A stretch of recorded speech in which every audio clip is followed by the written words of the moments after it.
mas com dinheiro no terceiro é muito mais fácil. Imagina você arriscar com dinheiro dos outros. Então, assim, né? O cara que arranca o dinheiro próprio faz, a gente também valoriza muito. Então, se você me permite, a gente tem que mudar uma mentalidade brasileira que é de escolher quem é o melhor dono da coleira. Eu não quero saber se o dono da coleira está de vermelho ou se ele está de verde e amarelo. Eu quero é me livrar da coleira. Eu quero é construir a minha vida. Tudo que nós vamos fazer, cara, tem o Estado em cima, tem a máquina em cima.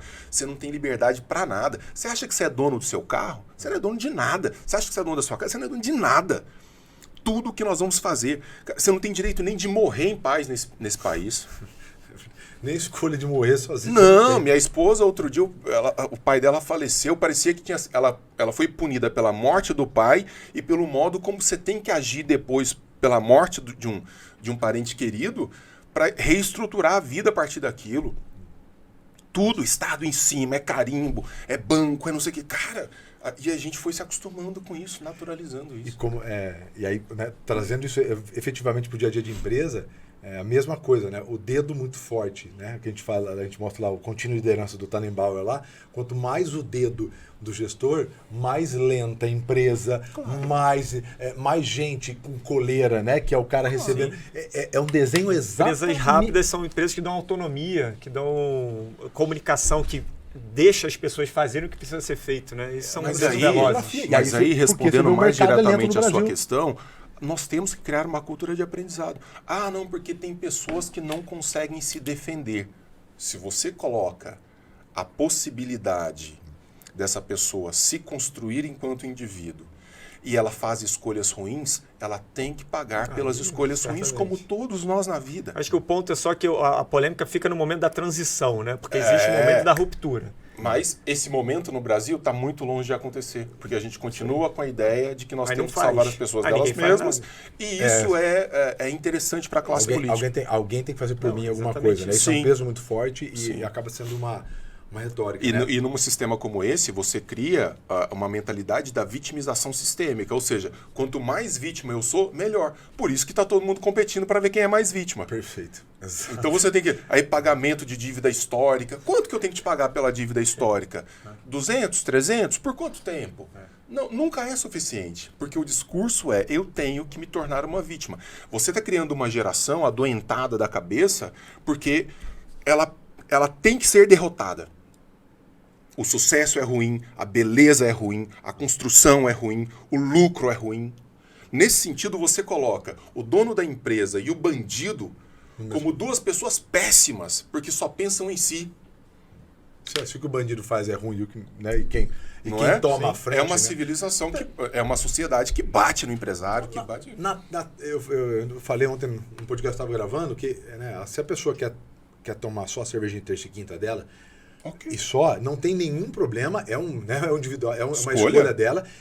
Mas assim, se você escolheu essa, entenda que teve gente que escolheu abrir mão da vida inteira. Sim. Alguém ficou 40 anos fazendo uma pesquisa para ter uma vacina que hoje você não morre. Né? Então assim, só não vamos julgar, é o que é bom para você. Né? Então se dependesse só do cara no terça e quinta da cerveja, a empresa não estaria à frente, a gente estaria tentando reinventar inventar a roda ainda, né?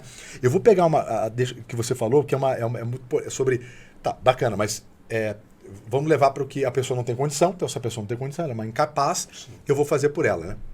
É uma dúvida minha, eu vou jogar aqui, que a gente está falando da questão, não existe, acho que a liberdade, né? Ela, assim, não existe ética onde não tem liberdade. Então, não existe, né? Porque a capacidade de escolha de não usar. Existe fraternidade, quando a fraternidade é forçada. Exatamente. Você tem que ser fraterno. Onde existe uma obrigação, onde falta a liberdade, né? E aí, eu acho uma frase que eu anotei aqui, que eu pedi para a Gita trazer, foi que o Bush, que veio de uma família muito pobre, que estava aqui, né? Ele falou assim, né? Quando eu era pobre, não sei o que, sonhava, na minha família, as pessoas até podavam. E aí ele falou uma frase que eu anotei. Quando você é pobre, o sonho é devaneio. É total. Gostei muito da frase. E por que eu notei isso aqui? Porque o Mota fez essa pontuação, eu falei, cara, casou.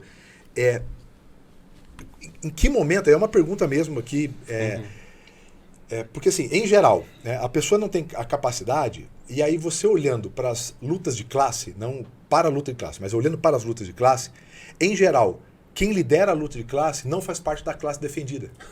Ou sai dela muito Você rapidamente. já percebeu que se você pegar historicamente, quem defende a luta de classe não faz parte, ou nunca vivenciou a classe defendida. E aí vem um questionamento.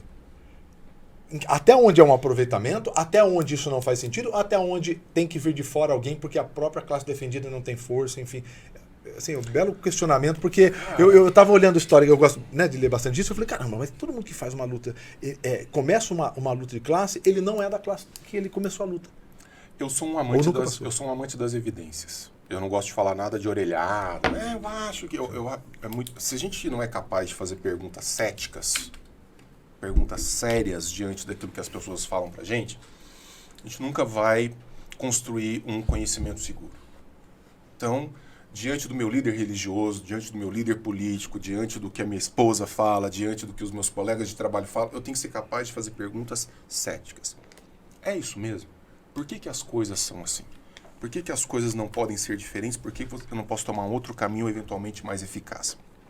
Tem um grande estudioso chamado Thomas Sowell, é um cara que hoje está com 90 e poucos anos, uma das maiores mentes vivas, um economista, que ele diz o seguinte, olha, quando você observa os grupos sociais que mais sofreram no curso da história, o que você observa no processo de ascensão, de construção desse grupo, para que ele saia de uma condição ruim para uma condição melhor? Isso aconteceu com asiáticos, isso aconteceu com parte dos africanos e tantos outros povos.